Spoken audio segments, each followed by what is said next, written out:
Hello again. You know, it's strange. He's been drinking that pint now for the last 3 days. I own cats, and I think anybody that owns cats can probably identify with this poem. It's called Cat.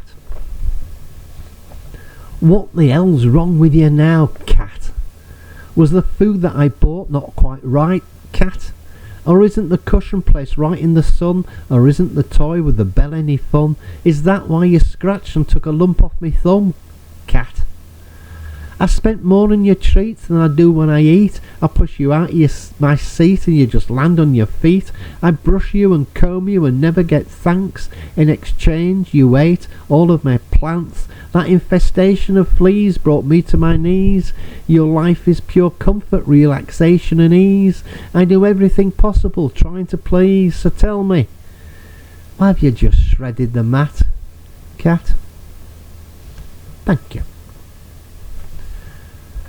This is called Pissed. Because we do, quite often. Me heart's in San Francisco, me head stuck down the loo, me liver sits there in the bedside chair in a puddle of vindaloo.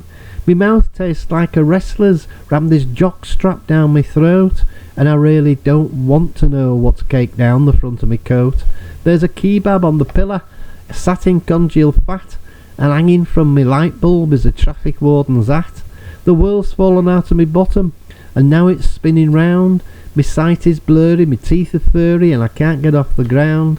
At 3 o'clock this morning, I was sleeping like a log. I woke up in the fireplace, needing a hair of the dog. I've been calling to God down the porcelain phone, but I fear it's much too late. Oh God, what did I drink last night to get into such a state? I can't tell me arse from me elbow, me body's turned to yellow. 'Cause now I seem to remember I was drinking Strong Arms in the cellar. Thank you very much indeed.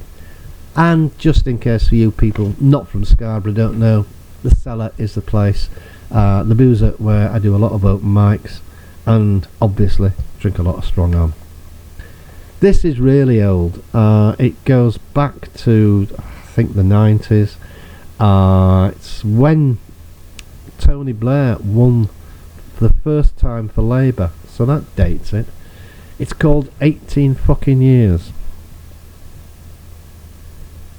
I once read this on the back. Sorry, I got sidetracked then.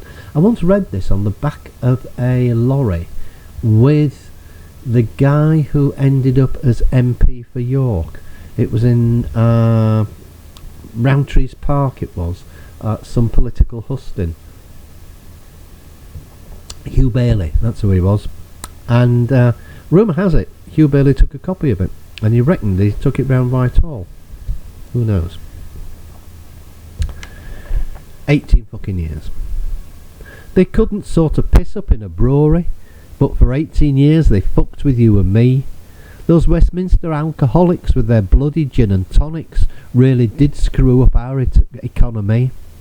For 18 bloody years they held the power and shat upon the British working class. They stitched us up and sold us down the river, but we all united knocked them on their ass. For far too long we read about their scruples, the ones they said that should apply to us, whilst they drift to Chelsea flats to screw their mistress, enjoying the privilege of class. Let's not forget the crucifixion of the miners, the railway workers and the poorly paid, the selling off of water and the systematic slaughter of the unions that our fathers fought to gain. For 18 fucking years they screwed the country and made riches for their families and friends with beneficial policies and marking force economies and told lies about their assets and their wealth. And when it came to voting you did it wisely. You voted Green or loony, whatever was about. You voted anything you had to and succeeded in getting those sad Tory fuckers out. But a new election's looming in the distance, and I know that Tony's not done really well. But for Christ's sake, do you really want Anne Widdecombe or Portillo as the Minister of Health? Do you really think we can trust the Tories? For Christ's sake, don't forget the past. Don't forget they're the spawn of Margaret Thatcher. So don't spoil it now and bring the buggers back. Thank you very much. That was a history lesson. Toodle pip.